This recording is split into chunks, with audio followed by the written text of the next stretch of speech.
Magandang araw mga kaibigan. Bigyan natin ng opinion, reaction itong post ng MD TV channel.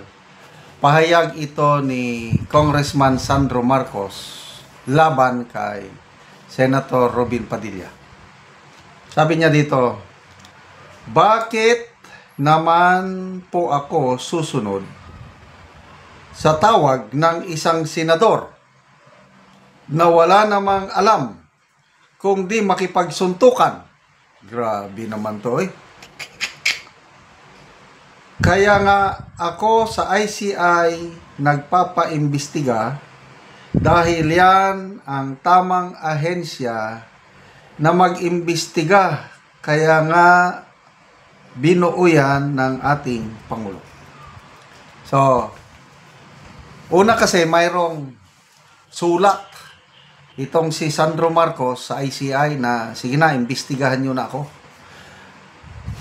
Kung ginawa sana niya ito bago yung pasabog ni Saldico laban sa kanya, bibilib sana ako. Kaya lang, nung hindi pa nagsasalita si Saldico, wala, tahimik lang sila.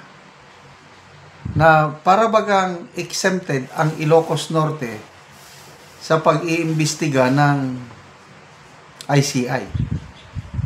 Hinintay pa ninyo na magsalita si Saldico bago kayo magpaimbestiga. Too late, the hero. Para sa akin hindi na ako maniniwala kasi lutong Macau na yan.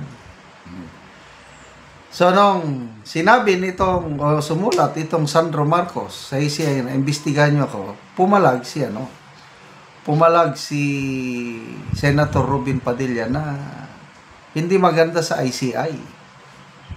Kasi nga, ang nag-create ng ICI ang kanyang ama. Kaya ito, nakasagot siya ng ganito. Ang hindi ko lang magustuhan, yung sabi niya na, senador na walang alam kundi makipagsuntukan. That's too much. Masyadong panlalait. Alalahanin po ninyo, number 1 senator yan. Robin Hood Padilla noong 2022. I'm not sure yung boto niya, 27 million ba o 29. Dahil binoto siya ng milyones ng Pilipino, huwag niyong sabihin na alam niya makipagsuntukan. Kung talakayan sa Senado, nagsasalita naman siya. Although, nagtatagalog na lang.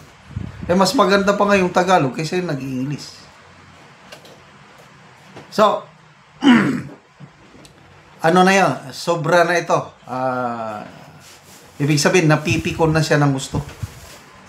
Yung sabi niya na, bakit ako susunod sa isang senador na walang alam kundi makipagsuntukan? Yes, bad boy siya nung una. Kaya nga nakulong dahil bad boy. Lahat naman tayo makasalanan eh. Sino bang walang kasalanan? O di pare-pares lang tayo ni Ruby, makasalanan tayo lahat. Kaya lang, ang importante, yung aminin mo na bad boy ka, nagkasala ka at magbago. At ako, nakita ko nagbago na si Senator Robin Padilla. Kaya saludo. Noong 2022 election, number 1 siya sa aking balota. Dahil nakita ko ang kabaguhan sa kanyang buhay at nakita ko yung pagmamahal niya sa bansa. So, ICI, tamang ahensya. Kayo na lang ang inyong ICI. Tignan natin people who reacted. Naniniwala ba sila dito kay Sandro Marcos na ito? 16,000 people ang nag-react. 12,000 ang tumatawa, 208 ang galit. 3,300 lang ang nag-like sa kanyang pahayag. So, around 85% ang hindi naniniwala kay Sandro Marcos. Basa tayo sa mga comments.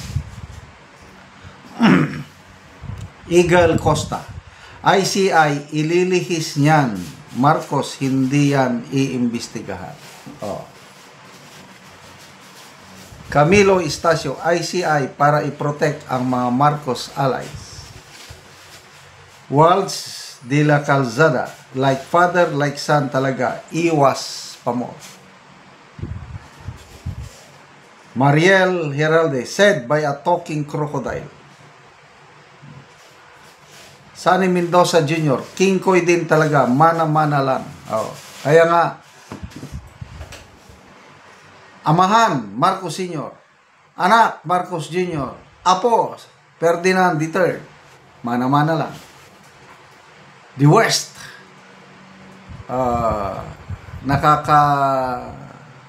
panghinayang, ano? Kami kasi, pamilya namin, lalo na kaming mag-asawa, Marcos loyalist kami na yung Marcos Sr.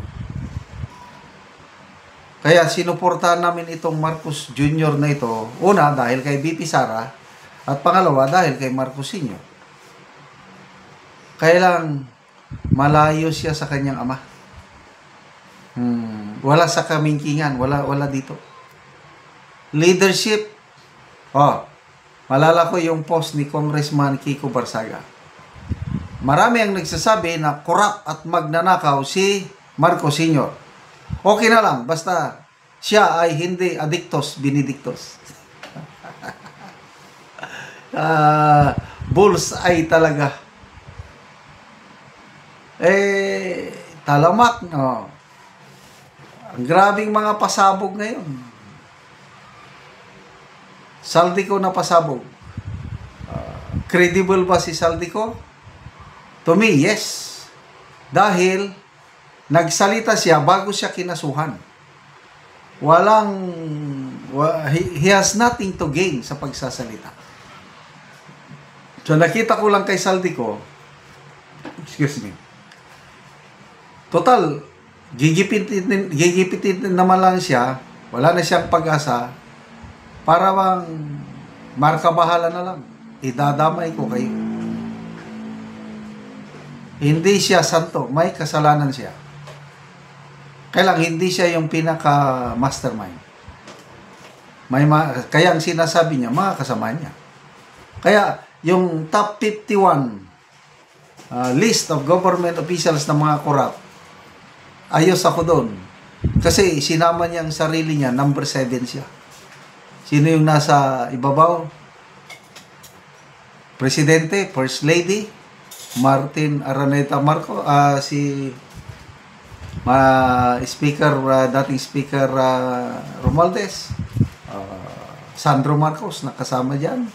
May dalawa pang nakasingit bago siya, si Saldico. So, battle of public opinion. Kanino ba kayo maniniwala? Sa mga Marcos family o yung mga isiniwalat ni Saldico? Salamat mga kaibigan sa inyong pagsubaybay sa ating channel. Nakakatulong kayo ng malaki sa tribong Talanding ng Bukidnon dahil ang income natin sa channel na ito pantulong po sa tribo. Namimigay tayo ng libreng yero at pako para makapagpatayo sila ng mas maayos na tahanan. Panoorin nyo ang video na ito.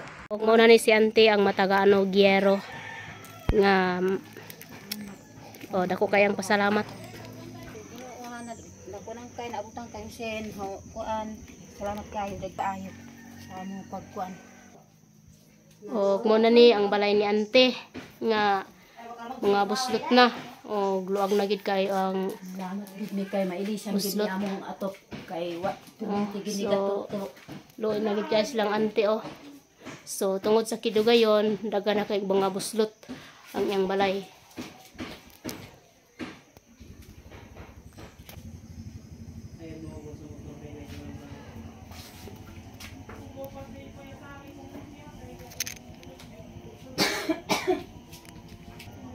So mo ni ang ilang kahimtang nga tuluan na gid kay sila kung muulan. So diri sila ang tinagpuyo unang ilang mga gamit. Karon Ante unsay imong masulti nga natagaan kag yero. Salamat kayo kay gitagaan ni Dulce nakatop nami. Yung makuan na di ni gaulanan.